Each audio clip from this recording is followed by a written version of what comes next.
दक्षिण पूर्व मध्य रेलवे के महाप्रबंधक तरुण प्रकाश ने तकनीकी टीम के साथ बालाघाट रेलवे स्टेशन का निरीक्षण किया। इससे पहले वे मंडला और नैनपुर में रेलवे में चल रहे निर्माण कार्यों और स्टेशन की सुविधाओं का जायजा लेने के बाद विशेष ट्रेन से बालाघाट पहुंचे थे। यहां पर उन्होंने अमृत भारत योजना के तहत निर्मित हुए स्टेशन के कायाकल्प का निरीक्षण किया और निर्माण कार्यों को जल्द पूर्ण किए जाने के निर्देश दिए। जहाँ पर रेलवे सलाहकार समिति सदस्यों से भी भेंट की और उनके सुझावों और मांग पर अमल किए जाने का भरोसा दिलाया। बालाघाट जबलपुर रेल मार्ग के दोहरीकरण को लेकर उन्होंने कहा कि इस परियोजना का आकलन किया गया है और रेलवे मंत्रालय से बजट की स्वीकृति मिलेगी तो काम शुरू हो जाएगा। बालाघाट स्टेशन में रेलवे संरक्षा और सुरक्षा के तहत चल रहे कार्यों का निरीक्षण करते हुए महाप्रबंधक ने अमृत भारत योजना के तहत हुए निर्माण कार्यों को परखा। उन्होंने पार्किंग, वेटिंग हॉल, शौचालय और अन्य कार्यों का जायजा लिया। जहां तकनीकी टीम और अधिकारियों को निर्माण कार्यों से संबंधित दिशा निर्देश भी दिए। महाप्रबंधक ने यात्री सुविधा के लिए स्टेशन में उचित प्रबंध किए जाने पर जोर दिया। जब स्टेशन में उनका आगमन हुआ तो रेलवे कर्मचारियों के द्वारा स्टेशन की सुविधाओं की जानकारी उन्हें दी गई और उन्होंने प्रतिदिन चलने वाली एक्सप्रेस ट्रेनों और पैसेंजर गाड़ियों के बारे में भी रेल कर्मचारियों से पूछताछ की। चर्चा के दौरान महाप्रबंधक ने बताया कि उन्होंने मंडला फोर्ट और नैनपुर में निरीक्षण किया है। उनका दौरा बालाघाट में 15 सितंबर को हुआ है और वे गोंदिया में भी निरीक्षण करने के लिए जाएंगे। रेलवे स्टेशन के निर्माण कार्यों और सुंदरता को लेकर उन्होंने खुशी जताई और कहा कि यात्रियों को बेहतर सुविधा प्रदान करने के लिए ये काम मदद करेगा। अपने दौरे को लेकर महाप्रबंधक ने बताया कि रेलवे के सुरक्षा और संरक्षा कार्यों की वे मॉनिटरिंग कर रहे हैं। साथ ही रेल सेवा को सुखद बनाने, यात्रियों को लाभदायक यात्रा मुहैया कराने के लिए कर्मचारियों की ड्यूटी का भी आकलन कर रहे हैं। महाप्रबंधक ने अपेक्षा जताई कि जल्द ही अमृत भारत योजना के कार्य को पूरा कर लिया जाएगा और रेनोवेशन के बाद तैयार हुए स्टेशन के कार्यों का शुभारंभ जल्द ही होगा।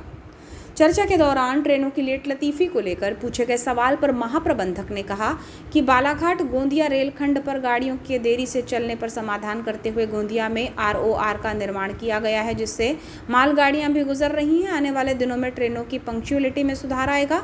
बालाघाट रेलवे स्टेशन में FOB का सही तरीके से लाभ न मिलने के सवाल पर उन्होंने कहा कि यहाँ रैक पॉइंट यार्ड डीमॉडलिंग की जा रही है, जिसकी योजना बन रही है और इस किसी दूसरे हाल्ट में शिफ्ट किए जाने पर रेलवे स्टेशन का प्लेटफॉर्म सुविधाजनक बनाया जाएगा, जिसमें FOB के बीच भी शिफ्ट किया जाएगा। गोंदिया जबलपुर रेल परियोजना के दोहरीकरण को लेकर महाप्रबंधक ने कहा कि इसे लेकर आकलन किया जा चुका है और विस्तृत रिपोर्ट तैयार हो चुकी है, जो रेलवे बोर्ड को भेजी जा रही है। वहां से वित्तीय स्वीकृति मिलने के बाद इसे शुरू कर दिया जाएगा।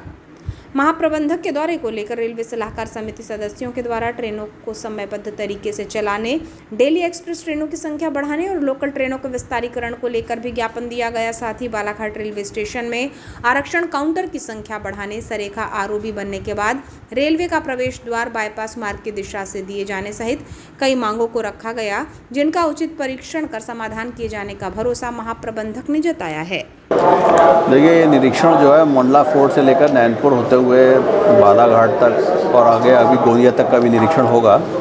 इस निरीक्षण का पर्पस जो हमारे पैसेंजर एमिनिटीज़ के कार्य चल रहे हैं, अमृत भारत स्टेशन के कार्य चल रहे हैं, जो संरक्षा के कार्य चल रहे हैं और जो हमारे कर्मचारी जिस तरह से मेंटेनेंस एक्टिविटी कर रहे हैं, उनका आकलन करना तथा यह सुनिश्चित करना कि वो अपने समय से कार्य पूर्ण हो जाएँ, उसके संदर्भ में था। अभी बालाघाट स्टेशन का मैंने निरीक्षण कर लिया है। यहाँ पे अमृत भारत स्टेशन का कार्य काफ़ी कुछ पूरा हो चुका है। जो थोड़े थोड़े कार्य बचे हैं वो अगले 15-20 दिन में पूरे हो जाने की संभावना है। आपने देखा होगा स्टेशन का फ्रंट का जो फसाड है वो काफ़ी सुंदर बन चुका है। स्टेशन के काम भी हो चुके हैं, BBS टॉयलेट भी यहाँ पे बन चुके हैं और वेटिंग हॉल्स वगैरह का तो बिल्कुल ही कायाकल्प हो चुका है। तो ये सभी चीज़ें हमारे जो पैसेंजर्स हैं उनको एक बेहतर सुविधा प्रदान करने में मदद करेंगे। रेल सुविधा की जहाँ तक की बात की है, बालाघाट से गोंदिया के लिए जो भी ट्रेनें चलती हैं 2-2 घंटे यात्रियों को 3-3 घंटे लेट चल रही हैं और बिरसोला में जाकर रोक दिया जाता है ट्रेन, जिससे यात्री को जो समय पर ट्रेनें मिलना चाहती हैं वो नहीं मिलती। देखिए, ये बालाघाट से लेकर के गोंदिया के खंड में गाड़ियों के लेट होने की जो चीज़ थी, इसके लिए ही गोंदिया स्टेशन पे एक ROR का कंस्ट्रक्शन करा गया है और उस कंस्ट्रक्शन पे अब मालगाड़ियाँ चलना प्रारंभ हो गई हैं और बहुत ही अतिशीघ्र आपके इस खंड की पंक्चुअलिटी में काफ़ी सुधार आप देखेंगे। सर, पेंचवेली नाम की ट्रेन है जो पादरीगंज में रुकती है, क्या उसे बालाघाट तक लाने की कोई योजना है जिससे यहाँ के यात्रियों को सुविधा मिलेगी? पेंचवेली को अभी यहाँ पे लाने की कोई योजना नहीं है। हर यात्रियों के लिए ओवर ब्रिज नहीं है, काफ़ी दूर जाना पड़ता है, जिसके कारण यात्री जो है ट्रेन पकड़ने के लिए पटरी प्राप्त करते हैं। इसको लेकर क्या है? देखिए, जो फुट ओवर ब्रिज बनाते हैं जब हम लोग, तो ये सुनिश्चित करते हैं कि वो हमारा जो ट्रेन्स हैं, जो हमारी पटरी पड़ी हुई हैं, उनसे एक पर्याप्त दूरी पर हों। तो आपने देखा होगा यहाँ पे 2 नंबर 3 नंबर प्लेटफॉर्म काफ़ी उसकी विड्थ बहुत कम है, इसलिए उस एफओबी को ऐसी जगह बनाया गया है जहाँ पर कि वो जो पर्याप्त दूरी है ट्रैक से, जहाँ पे सुनिश्चित हो सके, अभी इसलिए बनाया गया, इसलिए वो एक एंड पे है। जी, अभी भविष्य में हम लोग के इस यार्ड में यार्ड रिमॉडलिंग की ऑलरेडी योजना बन रही है, और जब हम लोग यार्ड रिमॉडलिंग यहाँ पे करेंगे तो उसको हम लोग उसी एफओबी को बीच में शिफ्ट कर देंगे। Sir, Gondia Jabalpur double track की मांग लगातार की जा रही है, कब तक ये कार्य?